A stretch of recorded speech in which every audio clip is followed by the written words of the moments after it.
Oh, fucking tired. This review was a bit late. Once again, there was another Jobby the Hong review on another episode, another day of the same as a RWBY episode, and Jobby the Hong, then RWBY. That's, All right, let's get to the fucking thing I scripted. Oh no, guys, do you remember what people were saying on Twitter about people who review RWBY episodes?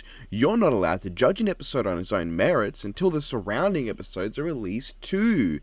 But then I already do judge episodes with surrounding episodes around them.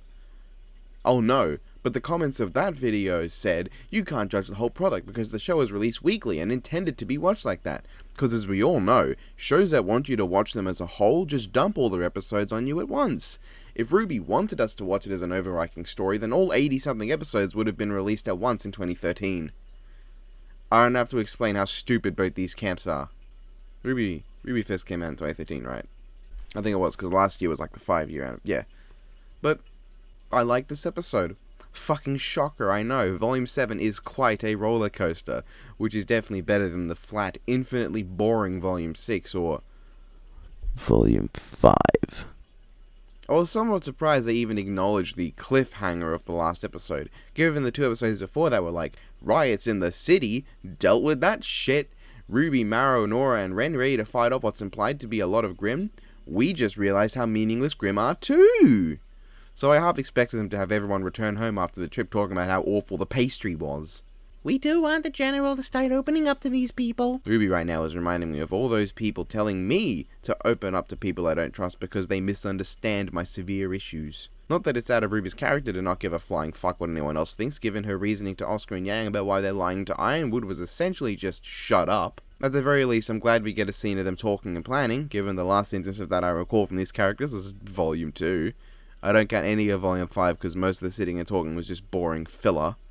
And I get that Volume 4 would have had a lot of trouble doing that. But Volume 6 didn't really have... Volume 6 might have actually had a sitting and planning scene, but that volume was so boring I just didn't remember it, I guess. If there's any volume I don't remember the things that happen in, it's Volume 6. I'm mixed on the idea that Ironwood sent Whitley fucking Schnee to open the doors for guests. On one hand, I feel like getting a more respectful slave boy would be better, given he wants to keep up appearances. But then again, I could definitely see him as the guy to both throw his son at people and also show everyone just how little he respects them, knowing full well that almost everyone there is Tristan Timothy Taylor and just there for the food. I should also mention that it should really be no shock that Jock won, just given the numbers in that episode, considering 4 people were running and only 2 of them got any votes at all, when you'd think at least like the other 2 would have friends and family who'd vote for them regardless of their actual worth as council members.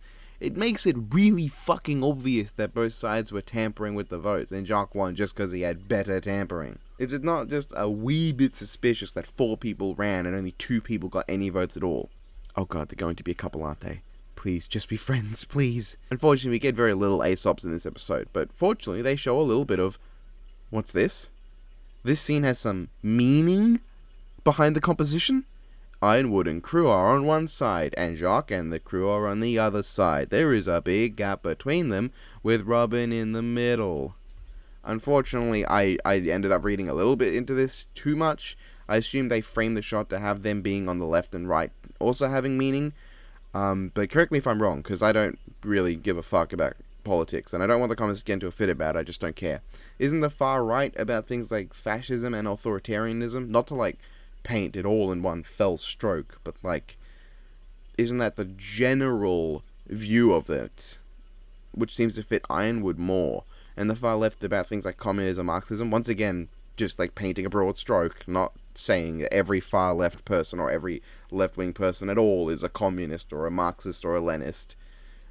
I can't see that fitting Jacques anyway, but also doesn't really fit Ironwood. I don't want to like get too bogged down in political bullshit that I don't give a fuck about, because I'm an Australian and the average Australian cares less about politics than they do about that little bit of shit that gets caught in your ass when you get up after a nice dump and then you realize you didn't wipe it well enough. I don't know. Clearly they didn't want me to read into this any more than just, these 2 sides no like each other, but Robin's stuck in the middle between jokers and clowns. I don't know how I feel about the goofiness of the scene where they get rid of Whitley, but we gotta see the little cunt get splattered with wine, so fuck him. Oh wow, but that eating animation for Oscar might be just as good as the Cinder roof run. We can't forget it. The legendary Cinder roof run. I feel like it's a bit odd to have the council members they showed off like in shadow to be mysterious look so generic. Am I the only one? Like, they wouldn't look terribly out of place as just random fuckers in the crowd of the banquet hall. Which contrasts with the more characterful designs of Ironwood, Jacques, and Robin. Not saying that Robin and Jacques are exactly very interesting characters with a lot of character, but their designs, and this is something that I will never criticize RWBY for, that they always have really good looking designs. Sans John's hair. I have to bring it up. I don't like John's hair. Some people do. I don't understand you, but I respect that. I respect that maybe you just really like bananas. So I guess One Pun Man would love it. But, and if you want to say, but they're like nothing characters. They don't need interesting designs. All I'll say is Team Urban, Team Funky, and Team Coffee. I know people love Team Coffee.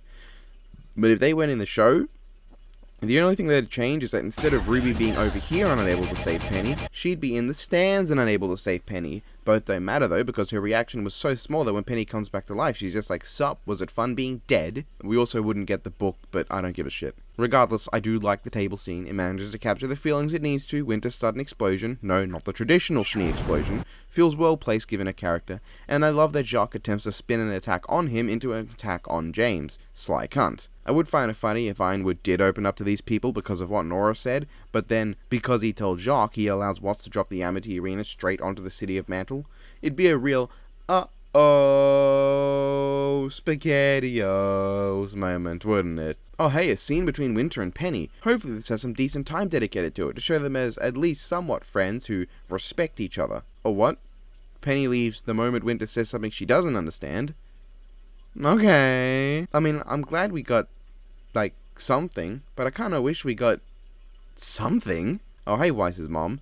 I actually quite like her design, and I am prepared for the flood of MILF of the Year comments from people. Not necessarily in this comment section, because I expect better from you guys, but, you know, now that I've said that, I'm going to get at least 3. And hey, now we have it. Weiss, Winter, Willow, and Whitley. And Jacques. And this new butler, who I'm going to call Klein Acht. Willow also reveals she installed cameras into every room, so I guess it's really good that in the how long did I say Weiss spent in here in my attempts to get this show to fill a linear timeline, please go watch that video. I don't say as many mean things as I normally do to the show. 203 days between when she arrived and left, which is me trying really hard to keep everything within a timeline that doesn't fucking unravel. You have no idea how hard it was to do that for volumes 4 and 5. Jesus! And in that time, she never talked to her mom, or never bothered to be like, hey, I don't like Dad. Can you help me not like him? Then again, it doesn't seem like her mother is known for that whole being selfless thing. And then Watts throws an umbrella onto the ground and it snows. I mean, after the last 3 episodes had like, find out next time on RWBY endings, this one's just sort of, it's snowing. It's snowing because Schnee. This episode was good. I enjoyed it, which given the majority was just sitting and talking is a good thing. But I'm sorry to all of you. I guess if I'm not allowed to judge an episode without the episodes that come out after it, I'm not allowed to say that I like this one. Or does that rule conveniently only work on negative opinions? Oh shit, it's a positive review. There's going to be far fewer viewers than normal. Quick, I need to pretend I hated it to get more money out of the money I don't get, and more of the subscribers that don't subscribe. First episode was fucking shit because Ironwood didn't get Penny to give Jacques a lap dance to convince him to join their side. Yes, that sounds like a reasonable criticism.